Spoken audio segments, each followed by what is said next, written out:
जय माता दी। माता रानी आप और आपके परिवार पर अपनी असीम कृपा बनाए रखे।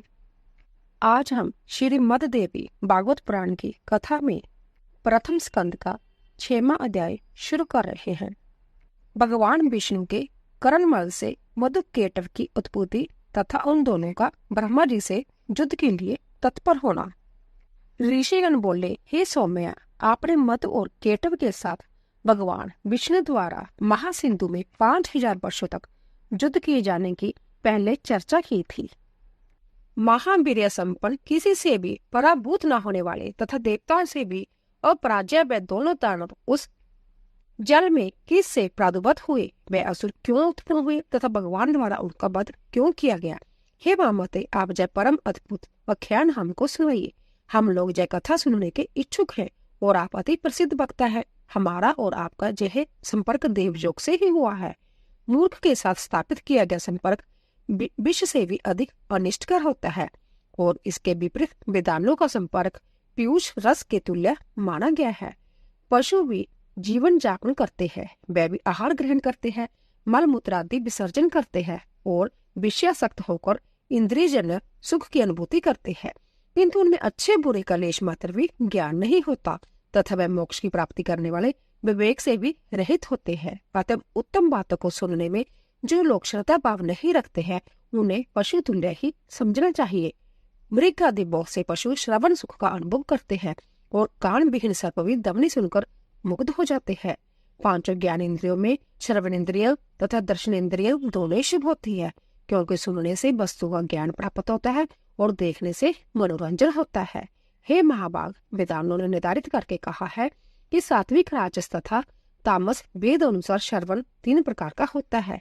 वेद शास्त्र आदि का श्रवण सात्विक, साहित्य का श्रवण राजस तथा युद्ध संबंधी बातों एवं दूसरों की निंदा का श्रवण तामस कहा गया है। प्रगल्भ बयान पंडितों द्वारा सात्विक श्रवण के भी उत्तम, मध्य तथा अधम जय 3 प्रकार के बताए गए हैं। उत्तम श्रवण मोक्ष की प्राप्ति कराने वाला, मध्यम श्रवण स्वर्ग देने वाला तथा अधम श्रवण भोगों की उपलब्धि कराने वाला कहा गया है। वेदांतों ने अच्छी तरह सोच समझकर ऐसा निर्धारण किया है। साहित्य भी 3 प्रकार का होता है। जिस साहित्य में सविकाय नायिकाय वर्णन हो वह उत्तम, जिस साहित्य में वैश्याओं का वर्णन हो वह माध्यम तथा जिस साहित्य में पर स्त्री वर्णन हो वह अधम साहित्य कहा गया है। शास्त्रों के परम निष्णात वेदांतों ने तामस श्रवण के 3 भेद बताए हैं। किसी पापाचारी के सहार से संबंधित युद्ध वर्णन का श्रवण उत्तम, कौरव पांडवों की तरह द्वेष के कारण शत्रुता में युद्ध वर्णन का श्रवण मध्यम तथा अकारण विवाद एवं कलेश से हुए युद्ध के वर्णन का श्रवण अधम कहा गया है। हे महामते, इनमें प्राणों के श्रवण ही प्रधानता मानी गई है, क्योंकि इनके श्रवण से बुद्धि का विकास होता है, पुण्य प्राप्त होता है और समस्त पाप नष्ट हो जाते हैं। अतः हे महामते, पूर्व काल में दिव्यान महर्षि व्यास से सुनी हुई समस्त कामनाओं को सिद्ध करने वाली परम पवित्र पुराणिक कथा कही। सूत जी बोले, हे महाभाग, इस पृथ्वी लोक में आप लोग धन्य हैं और मैं भी धन्य हूँ, क्योंकि आप लोगों में कथा श्रवण के प्रति और मुझ में कथा वाचक के प्रति विवेक जागृत हुआ है। पूर्व काल में प्रलय अवस्था में जब तीनों लोग महाजल राशि में विलीन हो गए और देवादिदेव भगवान विष्णु शेष शय्या पर सो गए, तब विष्णु के कानों की मैल से मधुकेटव नामक 2 दानव उत्पन्न हुए और वह महाबली दैत्य उस महासागर में बढ़ने लगे। वह दोनों दैत्य क्रीड़ा करते हुए उसी सागर में इधर उधर भ्रमण करते रहे। एक बार क्रीड़ा प्रायण विशाल शरीर वाले उन दोनों भाइयों ने विचार किया कि बिना किसी कारण के कोई भी कार्य नहीं होता। यह एक स्वात्रिक परंपरा है। बिना किसी आधार के अध्यय की सत्ता कदापि संभव नहीं है। अंत्य आधार अध्यय का भाव हमारे मन में बार बार आता रहता है। अति विस्तार वाला तथा सुखद यह जल किस आधार पर स्थित है? किसने इसका सृजन किया है? यह किस प्रकार उत्पन्न हुआ और इस जल में निमग्न होकर हम लोग कैसे स्थित हैं?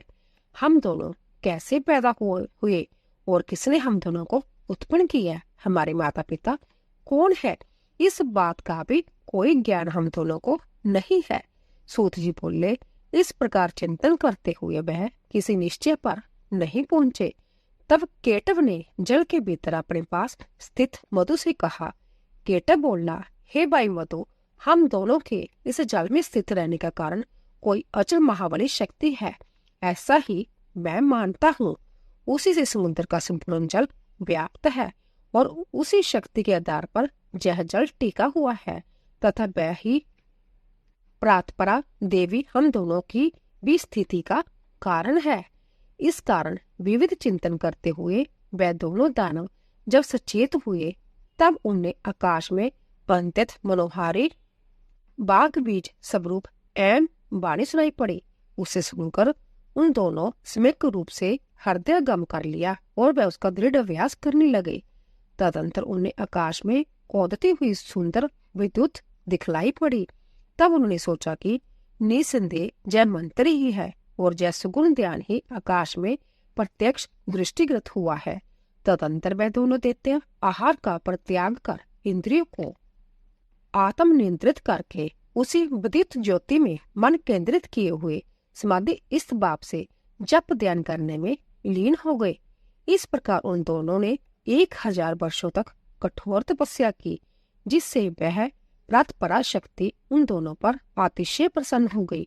घोर तपस्या के लिए अपने निश्चय पर दृढ़ रहने वाले उन दोनों दानवों को अंतत परेशान देखकर उन पर कृपा के निमित्त यह आकाशवाणी हुई, हे दैत्यों, तुम दोनों की कठोर तपस्या से मैं परम प्रसन्न हूँ। अतएव तुम दोनों अपना मनोवांछित वरदान मांगो, मैं अवश्य दूंगी। सूत जी बोले। तदंतर उस आकाशवाणी को सुनकर उन दानवों ने कहा, हे देवी, हमारी मृत्यु हमारी इच्छा अनुसार हो।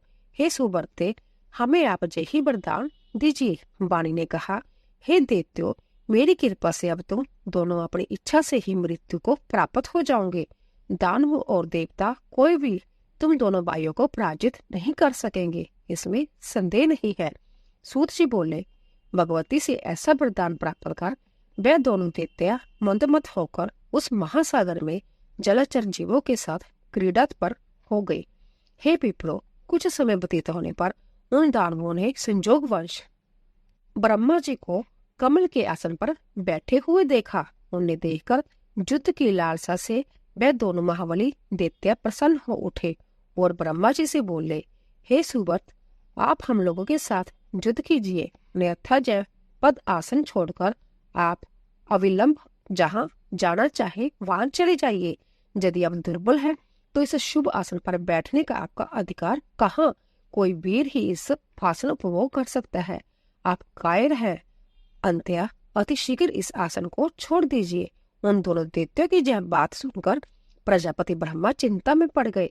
तब उन दोनों बलशाली वीरों को देखकर ब्रह्मा जी चिंताकुल हो उठे और माने मन सोचने लगे कि मुझ जैसा तपस्वी इनका क्या कर सकता है।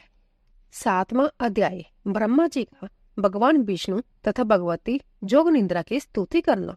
सूत जी बोले, तदंतर उन दोनों वीरों को देखकर सर्वशास्त्र वेत्ता ब्रह्मा जी साम दान वेद आदि नीतियों के माध्यम से युद्ध की समाप्ति के उपाय को सोचने लगे।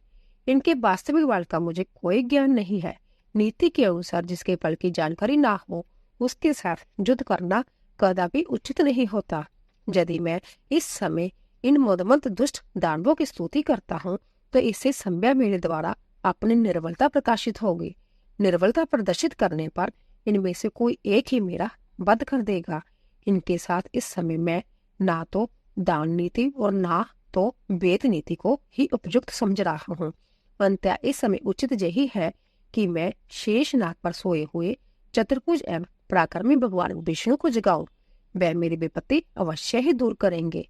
मन में ऐसा विचार सोचकर कमलनाल का आश्रय लेकर पद्म जोड़नी ब्रह्मा जी मन ही मन दुख नाशक विष्णु के शरणागत हो गए।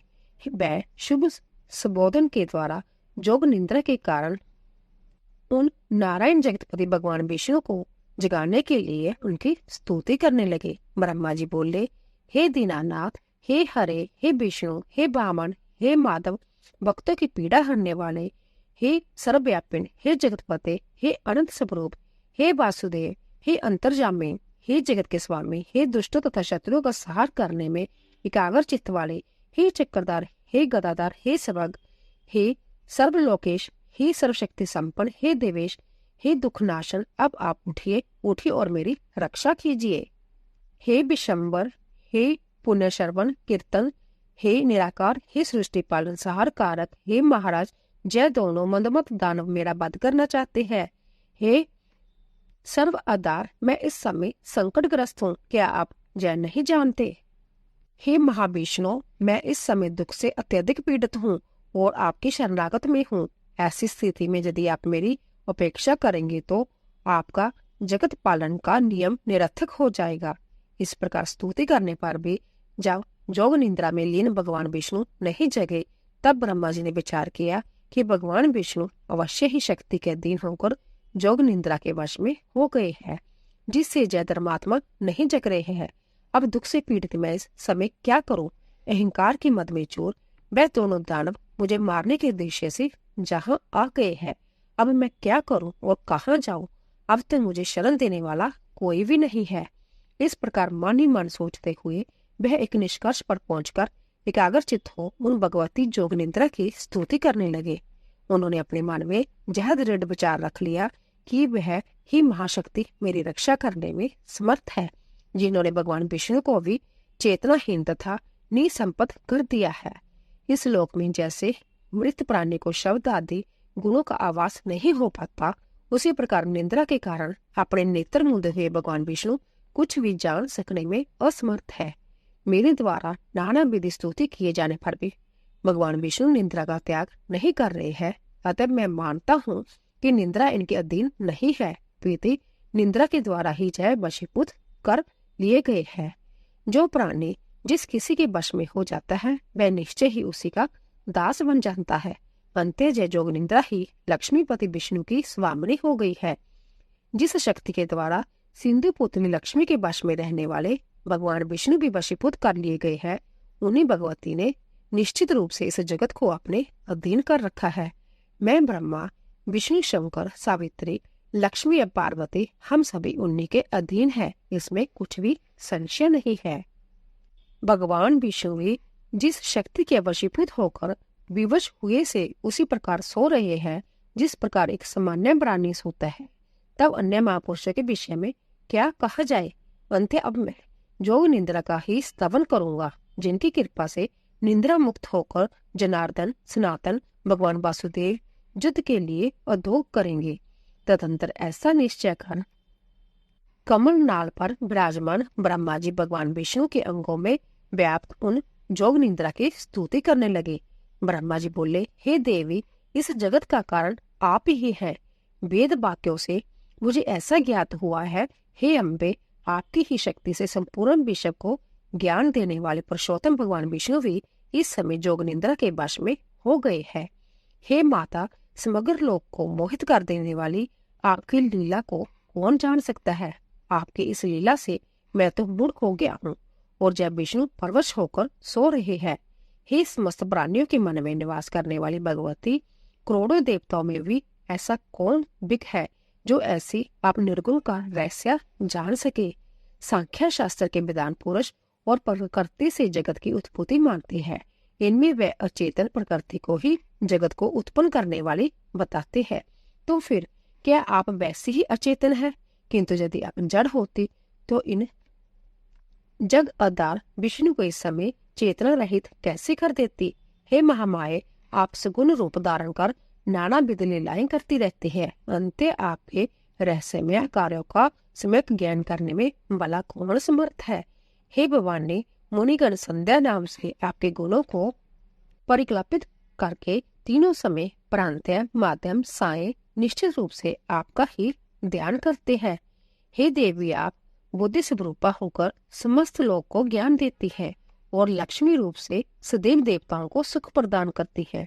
हे माता, संपूर्ण प्राणियों में कीर्ति, मति, धृति, कांति, श्रद्धा एवं रति रूप में आप ही विद्यमान है। हे देवी, प्रगाढ़ निद्रा के वशीभूत विष्णु को देखकर विषम दुख की स्थिति को प्राप्त हुए मुझको यह प्रमाण मिल गया है कि आप ही निसंदेह संपूर्ण जगत की जननी है। इस विषय में अब सैकड़ों तर्क वितर्क की कोई आवश्यकता नहीं है। हे देवी, आप वेद शास्त्र के पारदर्शी विधानों को समझ से भी परे हैं और वेद भी आपको पूर्ण रूप से नहीं जानते। क्योंकि उन वेदों की उत्पत्ति का भी कारण आप ही है। आपका जो संपूर्ण रहस्यमय क्रियाकलाप सबको प्रत्यक्ष दिखाई देता है। इस संसार में कौन ऐसा बुद्धिमान प्राणी है जो आपके संपूर्ण चरित्र को जानने में समर्थ है। समय में ब्रह्मा विष्णु शंकर देवगण अन्य मुनि वृत्त था मेरे तत्व पुत्र लोग भी उसे नहीं जान सके हैं। संपूर्ण लोक में आपकी महिमा का वर्णन कोई नहीं कर सकता। हे देवी, यदि जगों में वैदिक विधान हवन कार्य के समय आपके स्वाहा नामक का उच्चारण ना करे तो देवगण आप अपना जगभाग नहीं प्राप्त कर सकते। अतएव आप ही देवताओं का भी भरण पोषण करती है। हे भगवती, आपने पहले ही समय समय पर दैत्य द्वारा उत्पन्न किए गए भयों से हमारी रक्षा की है, उसी प्रकार इस समय भी हमारी रक्षा करे। मैं आपकी शरण में हूँ। हे देवी, हे वरदे, मधु के साथ भयानक इस केटप को भी देखकर मैं अंतत व्याक्रांत हूँ। आपकी जोग माया ने भगवान विष्णु के शरीर के सभी अवयवों को अपने वश में कर रखा है। अंत्य वह मेरी इस भीषण विपत्ति को नहीं जान रहे हैं। हे महानुभावे, जाओ तो इस समय आप आदिदेव को मुक्त कर दे अथवा इन दोनों महादैत्यों को वध कर दे। इनमें से आपको जो उचित जान पड़े वह कीजिए। हे देवी, जो मंद बुद्धि प्राणी आपकी विशिष्ट महिमा को नहीं जानते वह ही विष्णु तथा शंकर आदि की आराधना करते हैं। हे जननी, आज प्रत्यक्ष प्रमाण के रूप में मैं आपकी महिमा देख रहा हूँ कि भगवान विष्णु भी प्रगाढ़ निंद्रा के वशीभूत होकर सो रहे हैं। आपकी शक्ति के वश में पड़े अपने पति भगवान विष्णु को इस समय सिंधु सूता लक्ष्मी भी नहीं जगा सकती, क्योंकि हे भगवती, मुझे ऐसा प्रतीत होता है कि आपने ही बलपूर्वक लक्ष्मी को विषयन करने के लिए विवश कर दिया है, जिससे वह भी नहीं जग रही है। हे देवी, संसार में वह ही प्राणी धन्य है जो आपके चरणों में भक्तिभाव रखते हैं, अन्य देवताओं की उपासना त्याग कर आपके ध्यान में लीन रहते हैं और आपको ही संपूर्ण कामनाएं पूर्ण करने वाली कामधेनु तथा समस्त लोग की जननी मानकर आपका भजन करते हैं। बुद्धि कांति जश शुभ भृति आदि गण इस समय भगवान विष्णु का परित्याग कर कहाँ चले गए। हे भगवती, अतिशय मान वाली आपकी ही शक्ति से जय भगवान विष्णु इस समय निंद्रा के वशवर्ती हो गए हैं। अखिल प्रभाव वाली आप ही जगत की एकमात्र शक्ति है और आपके द्वारा रचा गया सब कुछ आपकी लीला ही है। जैसे कोई नट अपने ही द्वारा निर्मित नाट्य में अभिनय करता है और उसी प्रकार आप भी अपने ही द्वारा निर्मित मोहजाल में नाना विधि लीलाएं करती रहती हैं। युग के आरंभ में आपने सर्वप्रथम विष्णु का सृजन किया, सबके पालन के लिए उन्हें निर्मल शक्ति प्रदान की और इस प्रकार समस्त जगत की रक्षा की। उन्हें भगवान विष्णु को निंद्रा विभूत कर आपने इस समय सुला दिया है। हे अम्बे, आपको जो उचित जान पड़ता है आप निश्चित रूप से वही किया करती हैं। हे भगवती, यदि आप मेरी सृष्टि करके मुझे नष्ट कर देने की इच्छा नहीं रखती तो अपने जह मौन त्याग कर मेरे ऊपर दया कीजिए। हे भवानी, आपने काल रूप इन दोनों दानवों को किस लिए उत्पन्न किया है? कहीं आपने मेरे उपहास के लिए तो ऐसा नहीं किया है? हे भवानी, अब मुझे आपके अद्भुत चरित्र का ज्ञान हो गया है। समस्त जगत की रचना करके आप उसी में स्वेश से विहार करती हैं और पुण्य उसे अपने में जैसे समाहित कर लेती हैं, उसी प्रकार मुझे नष्ट कर देना चाहती हैं, तो इसमें कोई विचित्र बात नहीं है। हे माता, यदि आप यही चाहती है तो मेरा वध कर दीजिए। हे जगदम्बे, मुझे मरण जनित दुख की लेश मात्र भी चिंता नहीं है। हाँ, आपको जय महान कलंक अवश्य लगेगा कि आपने जिसे सर्वप्रथम सृष्टिकर्ता बनाया उसे दैत्यों ने मार डाला। हे देवी, अब आप उठिए और अपना अद्भुत रूप धारण कीजिए। हे बाल लीलाकारिणी, आप अपने इच्छा अनुरूप चाहे मुझे मार दे अथवा इन दोनों दैत्यों को मार दे, या तो भगवान विष्णु को जगा दे जिससे वह इन दोनों का वध कर दे। यह सारा काम करने में आप ही समर्थ हैं। सूत जी बोले, ब्रह्मा जी द्वारा इस प्रकार स्तुति किए जाने पर विष्णु के शरीर से निकलकर तामसी देवी उनके समीप खड़ी हो गई। तदंतर अतुलित तेज वाले विष्णु के समस्त अंगों को छोड़कर जोग निंद्रा उन दोनों का संहार करने के लिए बाहर निकल आई। जोग माया के प्रभाव से मुक्त हुए वह जनार्दन जब चेतना युक्त शरीर वाले हुए तब उन विष्णु को देखकर ब्रह्मा जी को परम प्रसन्नता हुई। तो दोस्तों, इसी तरह 7वां अध्याय पूरा हुआ। तो दोस्तों, अगर आपको हमारी कथा पसंद आ रही हो प्लीज कमेंट बॉक्स में जय माता दी अवश्य लिखे। आप सभी का धन्यवाद।